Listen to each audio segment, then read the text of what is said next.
Herschel comes out on his crutches. He's one tough son of a bitch. Herschel! That was that really contributed to the mood, just seeing him in his strength and determination. And Glenn says, can't we just have one good day? Rick and Laurie have this kind of look where Laurie's just like, I don't know. I would say maybe she's a bit like, I'm the perfect woman. I've helped Herschel heal. I'm standing here. She's not thinking that, but the way it's shot, it's like, look at how repentant this woman is. And Rick's like looking at her. And there's this moment where you think, maybe there's hope here. Maybe... They're nodding at each other. Maybe all is not lost. And then, fuck, here come the zombies. And everyone, it's chaos, but people make some smart calls in that Glenn goes to shut the fence. He doesn't forget about that. Rick's trying to get to Laurie. Herschel kills a zombie with a crutch, which is amazing. T-Dog notices a gate that's open and goes to close it and gets bit in doing so. There's a really sweet scene with T-Dog and Carol.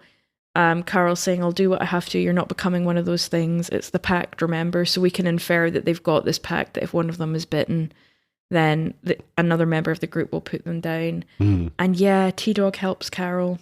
And T-Dog, you know not what you do. How many lives were both saved and taken in keeping Carol alive that day? Who's to say? Maybe T-Dog's sitting on the other side going, damn, I really shouldn't have done that. But I know originally I think Carol was supposed to die in this episode as well. Yeah. And I've read a couple different things about why she didn't. Scott Gimple, who was not yet showrunner but was a writer, said he fought against it. Yeah. But in another interview, Andrew Lincoln said that Sarah Wayne Callies fought against it. Yeah, that's what I've heard, is that Sarah Wayne Callies was like, don't do that. And she was right. Yeah. She was damn right. And maybe both are true. But I also, I love that because I love Carol. But also, I always wanted more from T-Dog, and I think Irony Singleton is great. And now I know that he's really struggled to find more roles, and I think it's a shame. And so I just feel like, man, I wish T-Dog would have gotten a better story, gotten more to do, show us what Irony Singleton is made of. And so that maybe he could have had a better career after this or something, I don't know. But I wish it could have gone down a little differently. I think I wouldn't want Carol to be gone. No, I think a big critique I have of season 2 is that they wasted T-Dog. Yeah. He got nothing to do in season 2, Absolutely. apart from that meme where he holds up the doll and sort of makes the same face as the doll. That was a real bummer. And it felt like Glenn Mazzara was starting to pull him to the front a little bit, and then this happened. Yeah, not good. Not good. Yep. Anything else on that? I have some stuff on this too. No, go for it. You go. So I love how intense this episode is with just everything piling on. And the show always has the challenge of making the Zeds a credible threat because they're slow and dumb. And this episode is kind of clever because it's a person, Andrew, using them, drawing them into this confined area where our people think they're safe. And there's all these nooks and crannies and stuff. And it was also kind of fun to make it a mystery of who it was. Maybe everyone kind of figured it was Andrew, but still they didn't show it. They just I thought Andrew was dead. I was really I was like, is it the governor? Is it Andrew? I don't know. Yeah. Not now. Yeah. Obviously, I've watched it before, but yeah. You forgot. So I guess we see him grab a gas canister, and he's got the deer carcass. Is the gas can for the generator to power it, or we don't really know? That would make sense. Or he was planning to set fire to something. Yeah, but yeah, I think the generator would make more sense.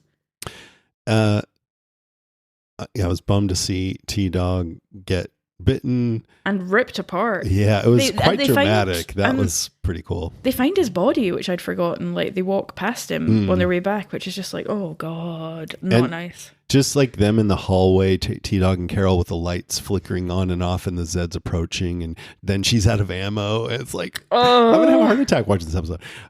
Then he rushes them, and he just runs at them, and plows into them. And this is after he's already been bitten.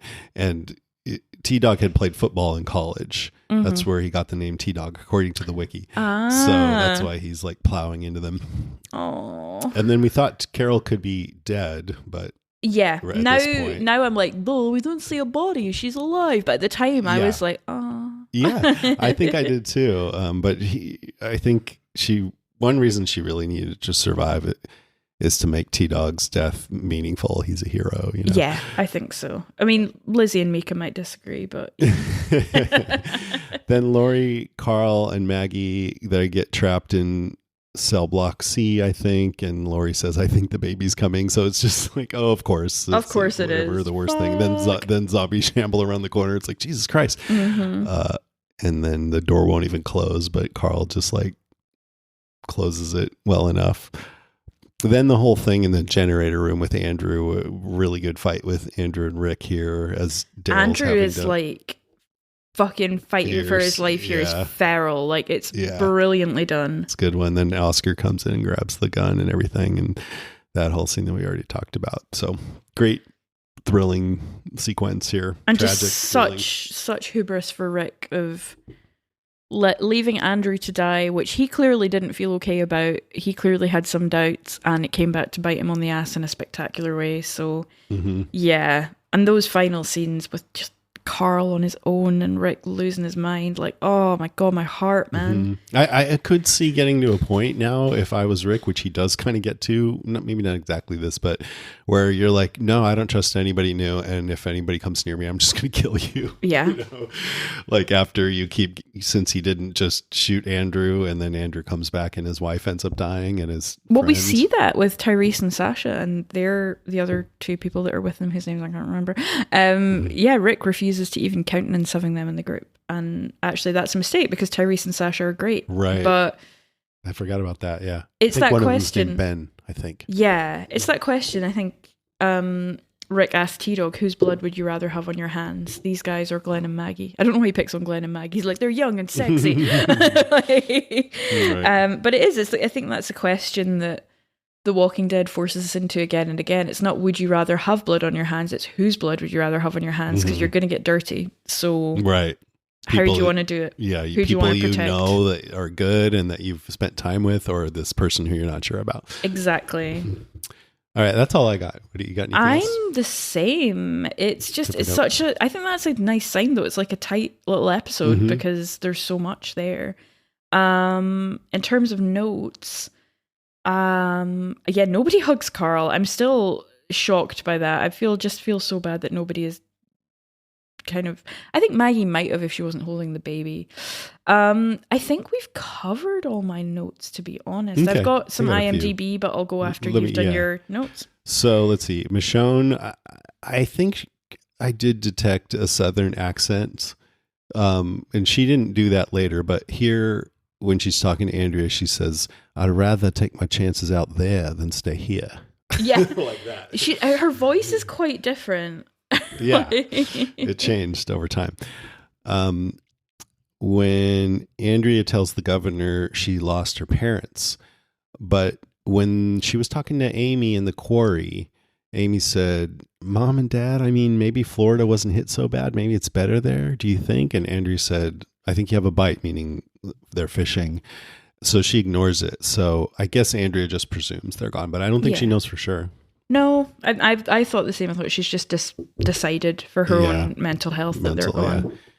Rather than going and checking. Yeah, rather than going to Florida and checking. But they have all these herds that are blocking them off, I guess. Yeah. I mentioned that there's some Glenn Mazzara interviews. I'll try to remember to put those in the show notes. There's also, this is when I made friends with Bald Move, the Bald Move podcasters, Jim and Aaron. They did Watching Dead and a bunch of other podcasts. And I invited Aaron to come and interview the writer of this episode, Sang-Kyu Kim.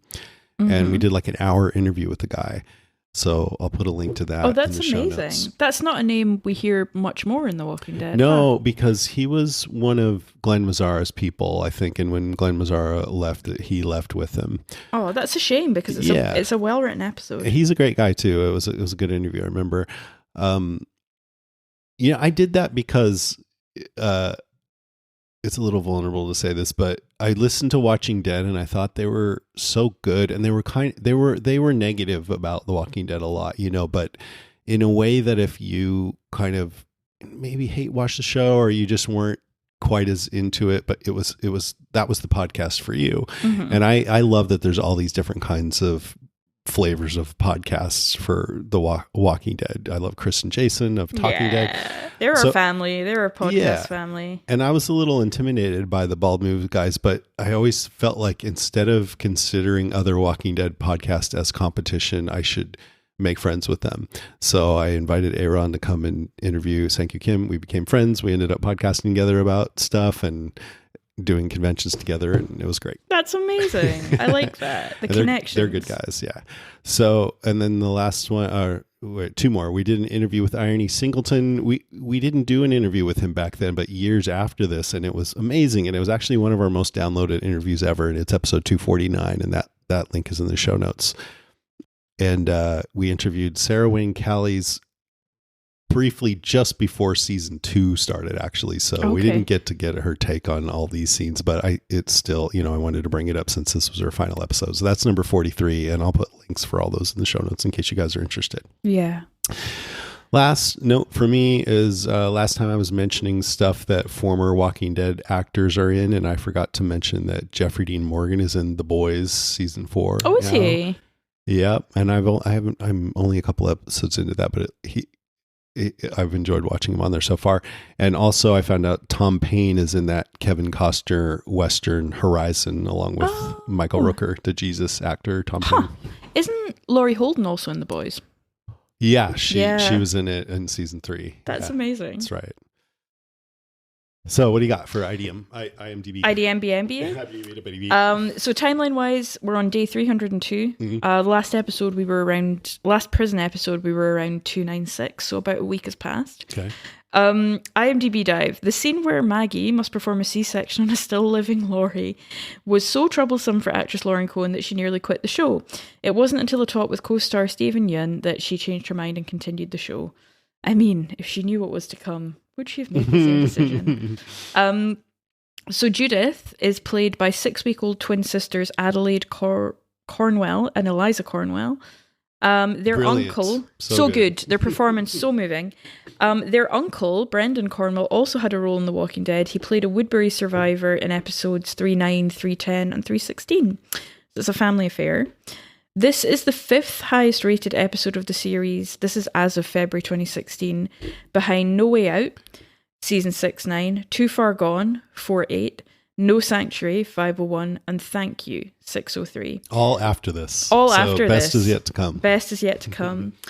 Michonne suggests to Andrea that they head for the coast and hopefully find a boat.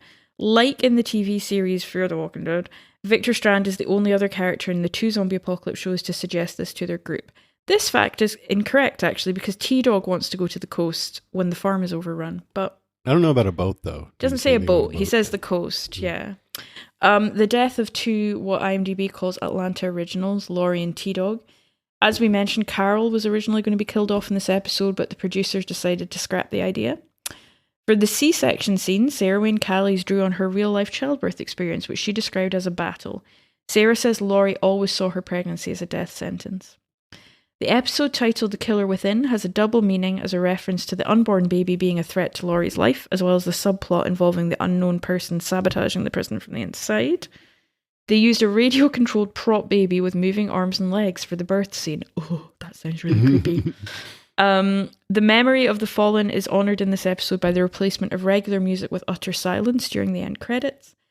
And in the scene where Maggie and Carl meet back up with the group with a newborn baby, Lauren Cohan is actually holding a real 6-week-old baby girl. Which twin, we don't know. But yeah, that's a real baby that she's holding, which I think works. I think it would be dumb if she'd had like a little dummy there. It would probably have taken away from the scene a bit. But it looks too big, but that's... Yeah, newborn, the first time I met a newborn baby, I was like, what the fuck? They're tiny. Yeah.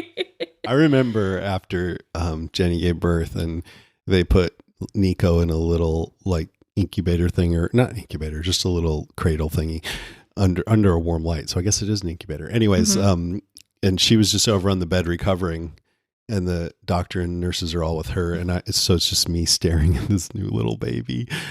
Like, Holy shit. Was he tiny? He was so tiny and just all goopy and everything. Was he? I remember Bodhi had loads of hair. Did Nico have loads of hair? Yeah, they both did. A long time ago, I always thought babies with hair looked weird, but then after mine too, I thought bald babies looked weird. Little bald babies, you're like, ugh. What's wrong with you? So only on The Walking Dead would someone die in childbirth and you'd be like, what a fucking great episode. Top 5. Yeah. Only on The Walking Dead would killing your best friend from prison be the smartest thing you did that day.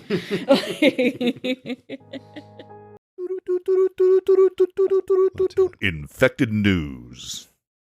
I didn't have the other sound effect because we're in Boston. We're in Scotland. We're in Scotland. We're not in Boston. So here's the news. Last time we reported that Andrew Lincoln's starring in a new UK miniseries coming up called Cold Water. He plays a, quote, repressed man who is shocked to find himself in middle age, secretly raging at his life as a stay-at-home dad. So I can totally relate. No, I'm just kidding. It's described as a dark, funny, twisted thriller, which sounds awesome. Sounds good. And, quote, the series explores themes of identity, repression, and the dark secrets that can lurk beneath the surface of seemingly idyllic lives, which so up my alley if it's well done. I hope it is. But I'm bringing this up because it turns out they were filming right now here in Scotland in and around Glasgow, where we'll be in a couple days. So we're hoping to run into him. Yeah, Andrew Lincoln was running around Denniston, so yeah, I'm optimistic he'll come to the meetup. That would be amazing. I actually wrote a message to his publicist asking if he would come to the meetup, which will not happen. I'm sure, can you imagine if he did though? Imagine. And then second and last, Denai Guerrero was interviewed by SFX magazine, and she says, I was just joking around about having a Walking Dead musical on Broadway. And that's how they do it on Broadway. She says, me and Gimple are actually chatting about it, which is ridiculous. He's just said we don't have the rights to it. I'm like, well, let's talk to Kirkman and see what he says to that. I mean, we're really largely just joking around, but stranger things have been done. And I do love the theater. It's about how do you confine it to something, because it's just so much story. So it'd really be how do you confine it to a good 2 or 3 hour play. So maybe that'll happen. Oh my God, that would be fun, amazing. Right? I've Cool. always Zombie wanted musical. a Walking Dead musical. And the zombies would... They could get Chandler Riggs back in his DJ situation. Yeah, absolutely. Be so good. All right, let's move on to Lister Moans, Groans, and Grunts. Click, click. I'm a zombie guy. We have the Last of Us stuff for some reason. Okay, what do we got? Okay, first up, we've got Andy Fisher saying, Dear Jason and Lucy, brilliant, devastating, fear, conflict, friendship, Jim Jones, heroic, grungy, and so rewatchable. Oh, that's cool. It's amazing. A little poem. Jim Jones refers to the governor, I'm sure. Yes, 100%. Good job. Dina Karatsis says, husband blows nose during Lori's goodbye to Carl. I look over to see tears streaming down his face. Quote, it's just allergies, says he. Yeah, the pollen's real heavy.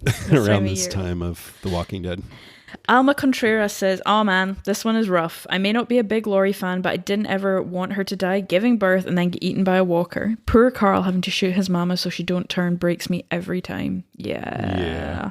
And it's so clear that, I mean, I feel like Game of Thrones did this. A lot of shows do this where you feel emotionally manipulated because Lori was just so annoying in a lot of ways at the end of season 2, and now they made her sympathetic and Rick annoying just so we would feel worse that she died, you know. they're toying with us.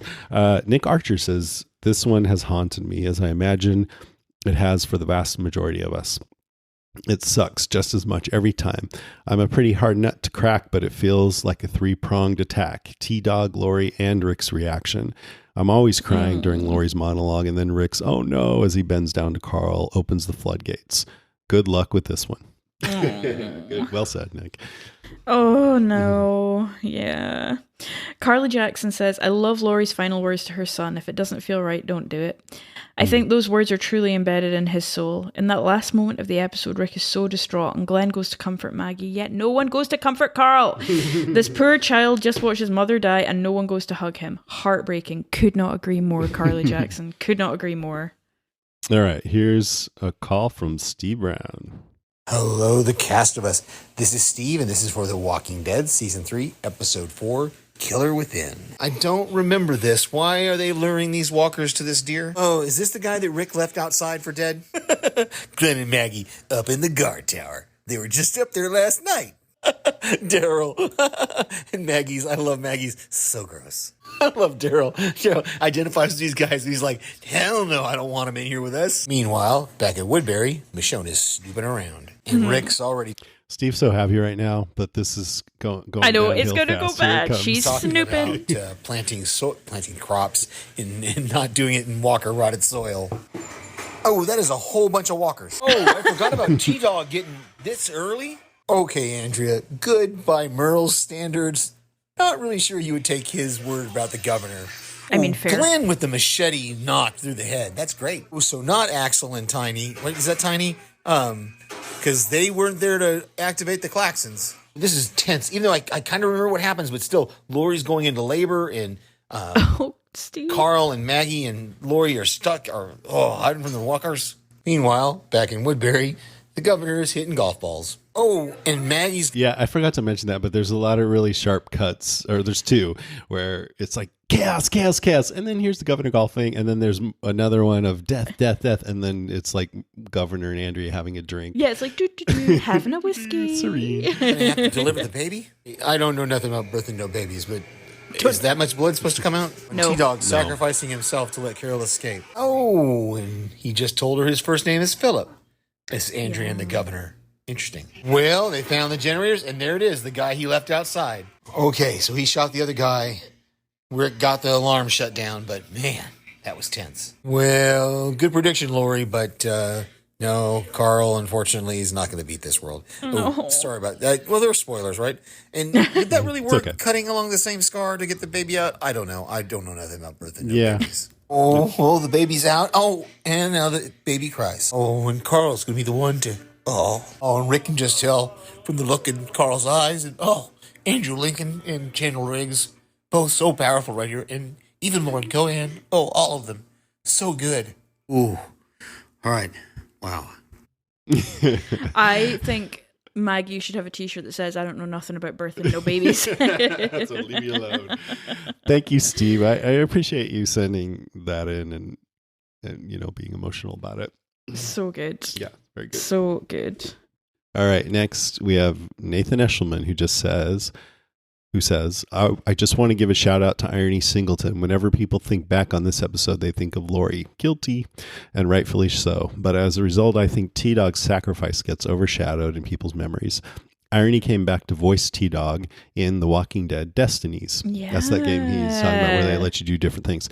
And depending on your choices, he has a more prominent role in the Woodbury storyline. So it has been cool to see him get more time in the sun in the recent Walking Dead world. Ooh. That sounds so good, but I've just seen so many bad reviews of this game. But now I want to see what T-Dog would have done in Woodbury. Yeah. I would watch a playthrough of it and not necessarily play it myself. So we've got Sarai Siang who says, hey, Jason, Lucy, and any special guests. I have a theory on how Michonne's pets could work. Since the ZA reduced men and women to their most animalistic and primal urges, it would follow that the Zeds would behave like animals in other ways beside hunger. What if the Zeds could detect the alpha, not the whisperer? What if the Zeds could detect the alpha, not the whisperer, of the pack? When Michonne has these pacified Zeds on the leash, the zombies instinctually know they are to respect the wielder. I know it's a stretch, but it ain't real. I like that. I like that. That's a decent explanation as any. Yeah, I like it. I have a special zombie sound for you. Zombie. 5 minutes later, victim. Ah! Zombie. Arr! Chomping sounds. This, of course, are those super secretive CIA zombie types that pop out of nowhere. All right, my friends, keep up the good work. Yeah, they're a real bitch. Yeah, and they happen in The Walking Dead. They just seem to appear somehow. And then they start making noise as soon as you see them, Yeah. but not before. Yeah. Their vision activated. Okay, here's a call from Karen Coppett. No. Fucky, fuck. Man, that T-Dog, fuck.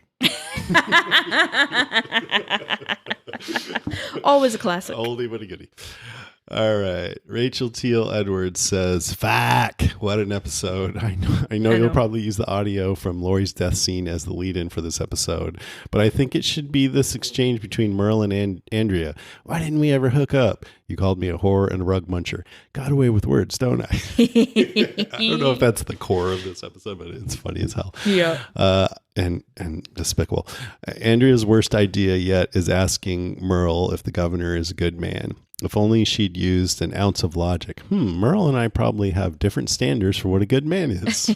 Totally. But she doesn't, and she chooses to trust Merle over Michonne. Maybe that's why they had her respond so well to his flirting, just because they wanted the vibe to be that she was trusting what he was saying about the governor, you know? I think things are all coming up Andrea at the moment, aren't they? She's got a neat place to stay. There's a group of people who like her. She doesn't want to ruin it. She doesn't want to ruin it. Rachel goes on, maybe it's because she there she goes, wants Woodbury to be a good place with good people. And she's horny. Also true. hey, people get horny. But she just comes off as stupid, weak, and unreliable. I don't agree with that yet, but I think it's coming for me. I enjoyed T-Dog as the voice of dissent in this episode before his heroic and gruesome departure. Not that I agree with him, but I would have liked to see more of him in that role. Same. Axel and Oscar do prove him right, after all. There are so many incredible performances in this episode. Judith's burst scene is absolutely gut-wrenching, and Sarah Wayne Callies is so convincing mid-labor and excruciating pain coming to terms with the fact that her worst nightmare is coming true. It still makes me tear up after all this time. Her death is just as tragic and heroic as T-Dog's. Of note, though, I do find it odd that she says nothing about Rick. That's a good point. I never thought about that, except he can't be the one who kills her. No, tell him I love him and I'm sorry if his baby looks like Shane or anything like that. Imagine if she did say that in the middle of I love you, my boy, my beautiful thing. Also, I'm sorry if this baby looks like Shane. Yeah, ignore the big ears and please take care of my baby, okay? I love it. Lauren Cohen, that's funny. Lauren Cohen is incredible through this whole episode, especially the last scene as she shuffles outside, holding Judith, distraught, filthy, and traumatized. Plus, there's Andy Lincoln at his best, keening and falling over to the ground after realizing in horror that Laurie is dead. Ugh. The episode ends and I take a deep breath because damn, that was heavy. But welcome to the world, Judith Grimes.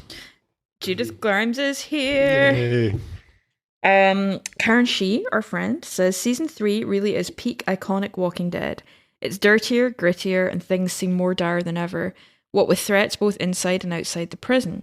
There were consequences to our characters' decisions, and more than that, the fallout was actually shocking because there was no Spoiling Dead or studio execs in 2013 to spoil the show before it aired. No matter how many times I watch Killer Within, it's no less devastating. It's not just a sad episode, right? It's one of unrelenting horror and shock and of conflicting emotions about Laurie as we grieve her, as we realise all that's lost from losing her. I forgot that Laurie and Rick smiled at one another before all hell broke loose. I wish Sarah Wayne Callies, Chandler Riggs and Lauren Cohen got more awards recognition for their acting in this episode, Andy too, of course. Everything felt completely raw and real, harrowing yet beautiful with Laurie's final moments.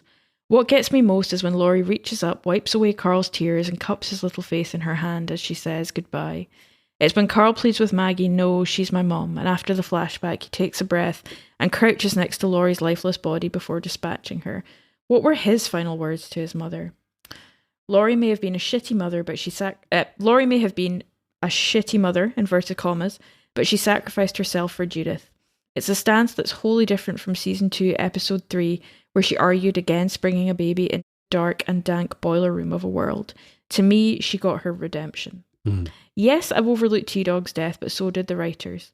It felt forced that T-Dog suddenly called upon God to protect him when we never saw him having any conversations with Herschel or the Greens about religion. Rick asked T-Dog if he'd rather have Axel and Oscar's blood on his hands or Glenn and Maggie's. Neither, T-Dog responds. Too bad it was he who shed, spewed blood. Of course, Carol mentions a pact when she and T-Dog are running through the prison. What's that about? I hope we covered that earlier. Yeah, I think so. Hope you're having the best time together in Scotland, Jason and Lucy. Thanks for taking the time to have your heart wrenched out by this episode while on holiday. Yeah. Hugs to Peter, Karen, and David too. We will pass those on. Yeah. Yeah. Just looking back at Lori, because she mentioned about Lori being redeemed, and all said and done, I feel like Lori gets too much hate, honestly. I know Renee doesn't agree with that.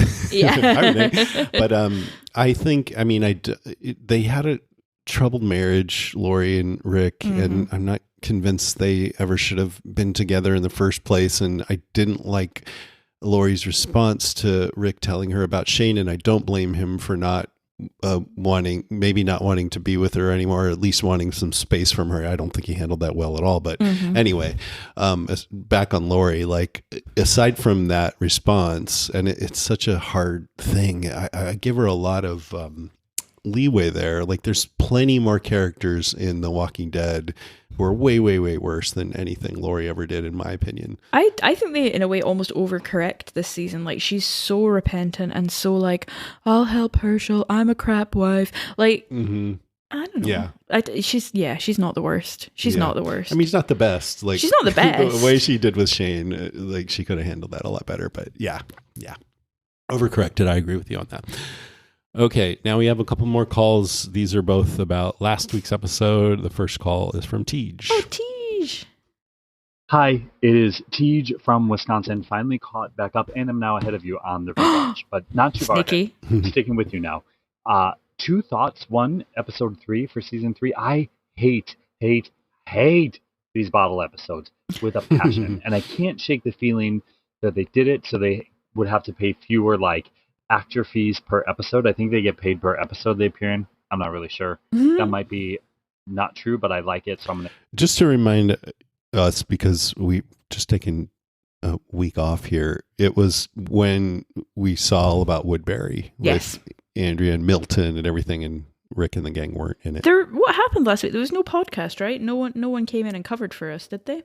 Oh, we didn't talk about what happened last week only because we haven't heard it yet. Amazing. So, we should have thanked Margaret and Elizabeth and Angry Adam, shouldn't we? Yeah, I mean, they're intense. They're an intense bunch, but when they said they wanted to cover it, I was like, sure. They said they had, like, lived experience, and I was like, yeah. I haven't heard it yet. I can't wait to hear it. I hope it was good. We could listen to it on the drive. Okay, here's Tej says now this. Accepted as fact.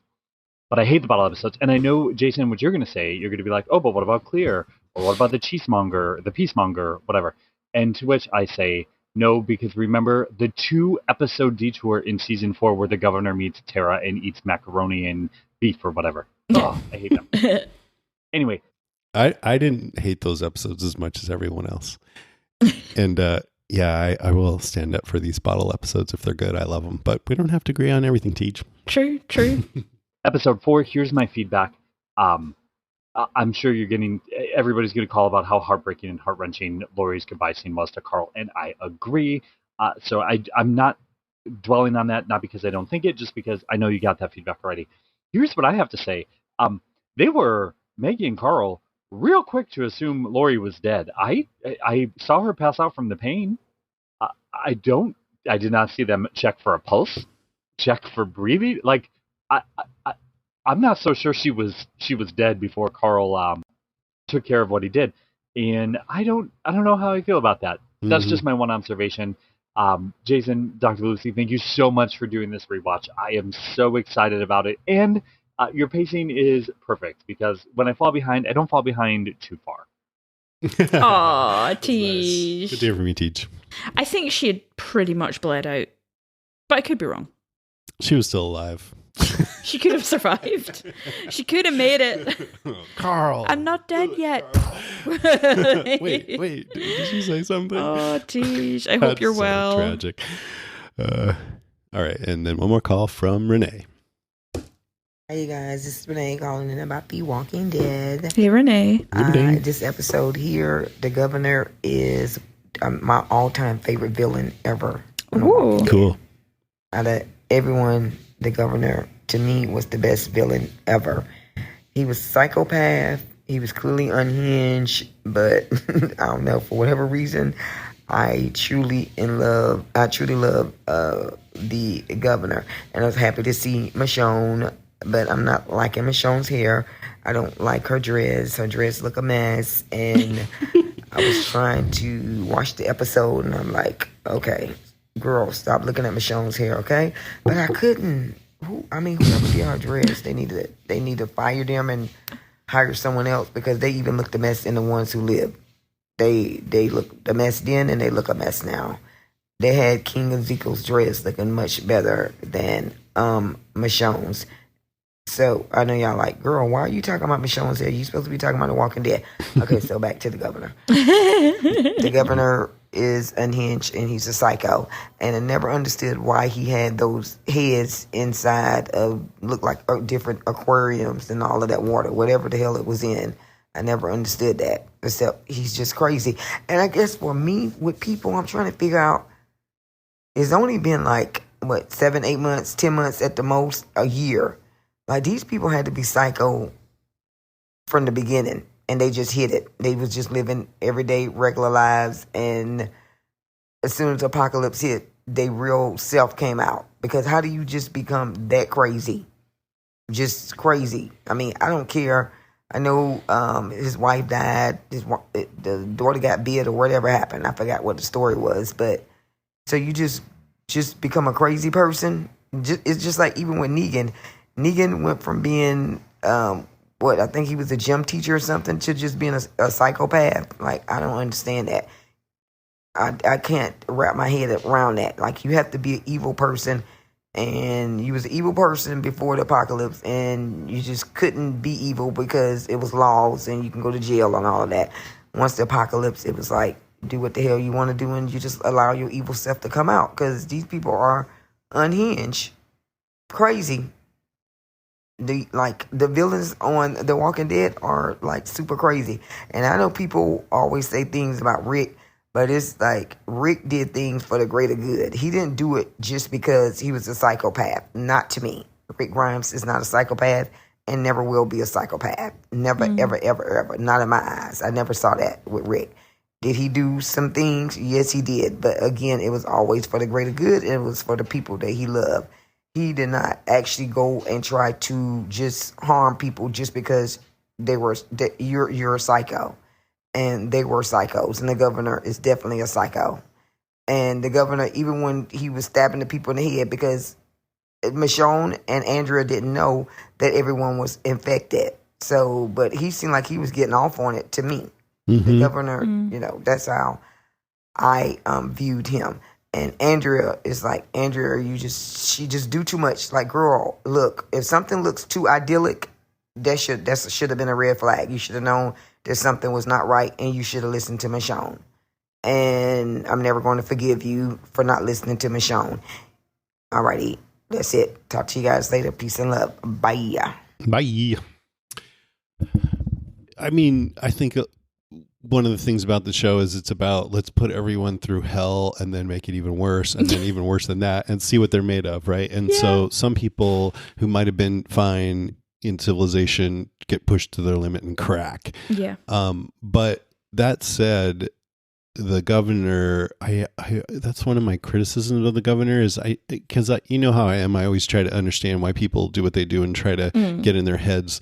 And I feel like with him, I couldn't totally, because he's just so he keeps a lot inside. It's very internal villain. That's why he works so well in the novels, because you get the interior monologue that he's going from, and it's a different kind of reading. Yeah, so I'm hoping this time through we'll figure some things out. I think so.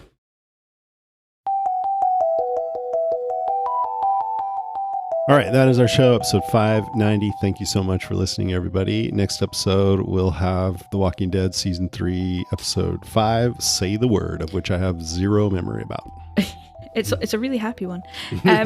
If you want to write in or leave us a voice message about it, you can find all our contact information at podcastica.com. And while you're there, please check out our other podcasts. We recorded one this week. It was all about food. It was about food. We've got a little mini-sode of Let It Rip the Bearcast where we talk about Scottish food with Jason, Karen, and David. So check it out. We've liked here, and there's none we haven't liked so far. Exactly. It'll make you hungry. Also, if you're watching House of the Dragon, I hope you're tuning into Dragoncast. This episode's made possible by Patreon supporters like Danielle Demet Yost, who pledged their support at patreon.com/Jason Kabassi. So thank you to Danielle, who's been so active writing in and just being a part of all the chats and everything, and being really strong in her opinions. And I love it that you're involved, Danielle. We love Danielle. We're going to do a Zed Head show